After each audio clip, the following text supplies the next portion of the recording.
വണ്ടിപ്പെരിയാർ ഗ്രാമ്പിയിലെ ജനവാസ മേഖലയിൽ ഇറങ്ങിയ കടുവയെ മയക്കുവെടി വയ്ക്കാനായില്ല. കടുവ കാട് കയറിയിട്ടുണ്ടാകാമെന്ന സംശയത്തിലാണ് വനം വകുപ്പ്. സ്നിഫർ ഡോഗ് വനാതിർത്തി മേഖലയിൽ വരെ എത്തിയെങ്കിലും കടുവയെ കണ്ടെത്താനായില്ല. അടുത്ത ദിവസവും ദൗത്യം തുടരാനാണ് വനം വകുപ്പിന്റെ തീരുമാനം. ഇതിനിടെ വനം വകുപ്പിനെതിരെ പ്രദേശവാസികൾ രംഗത്തെത്തി.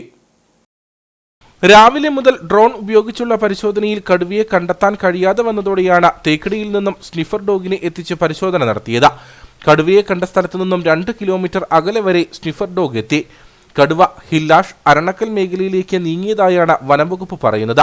വനാതിർത്തി മേഖലയായതിനാൽ കടുവ വനത്തിനുള്ളിലേക്ക് കടന്നിരിക്കാമെന്ന സംശയം ദൗത്യസംഘത്തിനുണ്ട്. ഈ മേഖലകളിൽ 2 കൂടുകൾ കൂടി സ്ഥാപിക്കാനാണ് വനംവകുപ്പിന്റെ തീരുമാനം.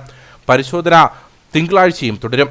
കടുവയെ കണ്ടെത്തിയാൽ മയക്കുവെടി വയ്ക്കുമെന്ന് കോട്ടയം DFO N രാജേഷ് വ്യക്തമാക്കി.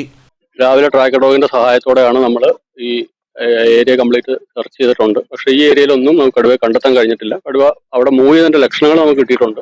പക്ഷേ ഫിസിക്കൽ പ്രസൻസ് ഇതുവരെ നമ്മൾ ലൊക്കേറ്റ് ചെയ്തിട്ടില്ല. നമ്മുടെ ഒരു അസംഷൻ എന്ന് പറയുന്നത് ഇത് ആ നേരത്തെ വന്നിരുന്ന ട്രാക്കിന്റെ അവിടെ റിസർവ് ഫോറസ്റ്റിന്റെ ബൗണ്ടറിയാണ്. അപ്പോൾ അവിടുന്ന് കാട്ടിനകത്തോട്ട് തൽക്കാലത്തേക്ക് കയറിയിട്ടുണ്ടെന്നുള്ളതാണ് ഇപ്പോൾ മനസ്സിലാക്കുന്നത്. ക്യാമ്പ് തുടരും. ക്യാമ്പ് കണ്ടിന്യൂസ് ആയിട്ട് 24/7 ക്യാമ്പ് ഇവിടെ തന്നെ തുടരും. മാത്രമല്ല ഇന്ന് നമ്മൾ ഈ മയക്കുവെടിക്ക് വേണ്ടിയിട്ട് സെറ്റ് ചെയ്തിട്ടുള്ള എല്ലാ ടീമുകളും ഈ കണ്ടിന്യൂ ചെയ്യും. ഡിസ്മാൻഡിൽ ചെയ്യുന്നില്ല. ടീംസ് എല്ലാം കണ്ടിന്യൂ ചെയ്യും. എന്തെങ്കിലും നമുക്ക് പ്രസൻസ് കിട്ടിക്കഴിഞ്ഞിട്ടുണ്ടെങ്കിൽ ഇമ്മീഡിയറ്റ് ആയിട്ട് നമുക്ക് ആക്ട് ചെയ്യുന്ന രീതിയിലാണ് എല്ലാം സെറ്റ് ചെയ്തിരിക്കുന്നത്. അതുകൂടാതെ ഇവിടെയുള്ള ജനങ്ങൾ നേരത്തെ ആശങ്കപ്പെട്ടിട്ടുള്ളത്, ഇവിടെ ഒരു സ്കൂളുണ്ട്, അവിടെ എക്സാം നടക്കുന്നുണ്ട്.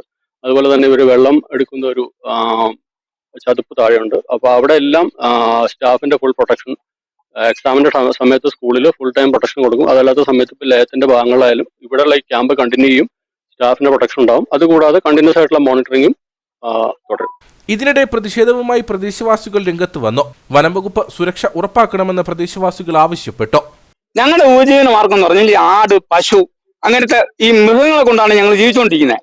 അതിനെ ഈ വന്യമൃഗം ഈ ഇടക്കാലം കൊണ്ട് ഈ വന്യമൃഗം വന്ന് ഇങ്ങനെ ശല്യപ്പെടുത്തിയാൽ, അത് വന്ന് പിടിക്കാൻ വന്ന ഉദ്യോഗസ്ഥന്മാർ ഇങ്ങനെ അവമ കാണിച്ചാൽ ഞങ്ങൾ എന്ത് ചെയ്യും? അതിന് ഒരു തീരുമാനം ഉണ്ടാകണമെന്നാണ് താഴ്മയായി നിങ്ങളോടും മീഡിയക്കാരോടും ഉദ്യോഗസ്ഥന്മാരോടും സർക്കാരിനോടും ഞങ്ങൾ ആവശ്യപ്പെടുന്നു. തൊഴിലാളികൾക്കും ലയങ്ങൾക്കും പരീക്ഷ നടക്കുന്ന സ്കൂളിലും വനംവകുപ്പിന്റെ പ്രത്യേക സുരക്ഷ ഉണ്ടാകുമെന്ന കോട്ടയം DFOയുടെ ഉറപ്പിലാണ് പ്രതിഷേധക്കാർ മടങ്ങിയത്.